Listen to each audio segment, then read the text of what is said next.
Hello বন্ধুরা, কেমন আছেন সবাই? আজকের এই সম্পূর্ণ ভিডিওটি দেখার সবাইকে অনুরোধ রইল, কারণ আজকের ভিডিওতে অনেক কিছু আপনারা জানতে পারবেন।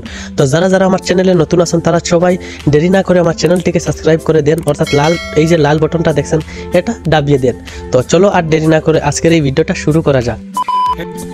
আজ থেকে প্রায় 1 মাস পূর্বে শফিক জেলে গিয়েছে।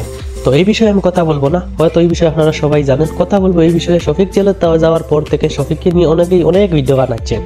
ইউটিউবে ফেসবুকে ঢুকলেই এটাই দেখা যায় যে শফিককে নিয়ে হাজারো ভিডিও বানানো হচ্ছে এবং লাখো ভিউ পাওয়া হচ্ছে। আমি কিছু স্ক্রিনে লাগিয়ে দিচ্ছি, সেগুলো দেখবেন। তো সেই ভিডিওগুলোতে বলা হচ্ছে শফিকের জেল হয়ে গেছে, শফিকের ফাঁসি হয়ে গেছে, শফিক দর্শন করেছে, শফিক একটি অল্প বয়সী মেয়েকে বিয়ে করেছে, শফিক শারীরিক নির্যাতন করেছে, বা এমনকি বলা হচ্ছে পল্লিগ্রাম টিভি শফিককে নিয়ে কিছু মন্তব্য করেছে, বা রিয়াজ, তুহিনা, রীতি এই ধরনের কিছু ছেলেমেয়েরা শফিককে নিয়ে কথা বলছে। তো এই ধরনের নিউজ কতটুকু সত্য কতটুকু মিথ্যা, এই বিষয় নিয়ে আমি আজকের এই ভিডিওতে আলোচনা করব। তো এই ভিডিওর প্রথমেই বলেছিলাম যারা যারা নতুন আমার চ্যানেলটিকে সাবস্ক্রাইব করবেন, এখনও বলছি সাবস্ক্রাইব করবেন এবং সম্পূর্ণ ভিডিওটি দেখবেন। তো এই ভিডিওগুলো যারা যারা বানাচ্ছেন তাদেরকেই বলছি, অল্প কিছু সাবস্ক্রাইবার এবং কিছু ভিউজের জন্য অন্য একটা ছেলের জীবন তোমরা ধ্বংস করে দিচ্ছ। হ্যাঁ বন্ধুরা, তোমরা সঠিক শুনেছো বা সঠিক বুঝেছো, যেটা শুনেছো সেটাই সত্য। কারণ একটা ছেলে বর্তমানে অনেক বিপদের মুখে আছে, সে জেলে আছে এবং জেল থেকে ফিরে এসে যখন জানবে তার ভক্তদের কাছে এই ধরনের ইনফরমেশন বা এই রকমের তথ্য পৌঁছেছে, তাহলে সেই ছেলেটার মানসিক চিন্তা ভাবনা কতটুকু থাকবে সেটা তোমরা বুঝতে পারছো। তো আমি সবাইকে একটাই কথা বলবো, যেটা সত্য সেটা সবাইকে জানিয়ে দেবেন, যেটা মিথ্যা এই কথা জানাবেন না। শফিকের ফাঁসি হয়নি, সে দর্শনও করেনি, তার বিষয়ে কেউ কথাও বলেনি। শফিক গতকালকে অর্থাৎ শনিবারে 5 তারিখে শফিক জেল থেকে ছাড়ার কথা, এখনও পুলিশ ছাড়েনি, হয়তো আগামী কয়েকদিনের মধ্যে জেল থেকে ছাড়িয়ে দেব। তো এই বিষয়ে আমি আমার এই চ্যানেলে আপডেট দেবো, সবাই আমার চ্যানেলটিকে সাবস্ক্রাইব করে যাবেন। এবং শফিকের যারা যারা ভক্ত আমি সবাইকে বলে দিই, শফিক দর্শন করেনি। হ্যাঁ বন্ধুরা, শফিক দর্শন করেনি, শফিকে বিয়ে করেছে এবং তাদের এই পারিবারিক কিছু সমস্যার কারণে মেয়েটির বাবা মা শফিকের বিরুদ্ধে কেস করে এবং পুলিশ শফিককে নিয়ে যায়। এইটুকু আমি জানি, বা আপনাদের কাছে এই সত্য ঘটনাটা আমি তোমাদের সাথে তুলে ধরলাম।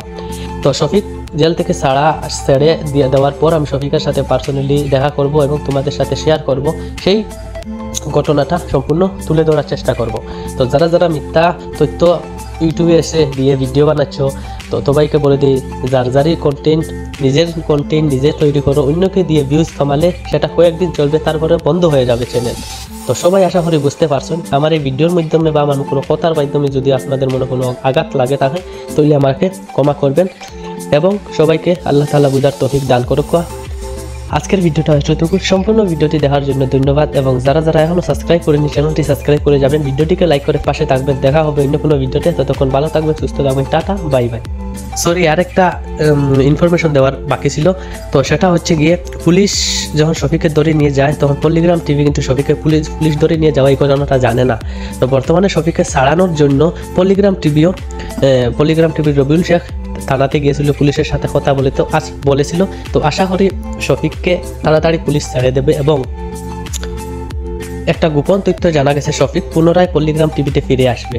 বন্ধুরা, সেটা 100% সত্য না, 50% সত্য। তোমরা যেটা শুনছো সেটা 50% সত্য, যে শফিক পুনরায় পল্লিগ্রাম টিভিতে ফিরে আসবে, সেটার কিছু সম্ভাবনা রয়েছে। যেহেতু পল্লিগ্রাম টিভি শফিককে পুলিশের হাত থেকে ছাড়ানোর চেষ্টা করছে, তার মানে এইটাই যে শফিক আবার পুনরায় পল্লিগ্রাম টিভিতে ফিরে যাবে। তো দেখা যাক শফিক পুনরায় পল্লিগ্রাম টিভিতে চলে যায় নাকি সে নিজেই ইউটিউব চ্যানেল খুলে সেখানে ভিডিও আপলোড করে, কি হয় দেখা যাক। আর যারা যারা শফিকের পল্লিগ্রাম টিভিতে ফিরে যেতে চান তারা সবাই কমেন্ট করেন। যারা চান শফিক নিজেই ইউটিউব চ্যানেলে ভিডিও তৈরি করুক তারাও কমেন্ট করবেন। তো আপনাদের মতামত আমাকে জানাবেন। ধন্যবাদ।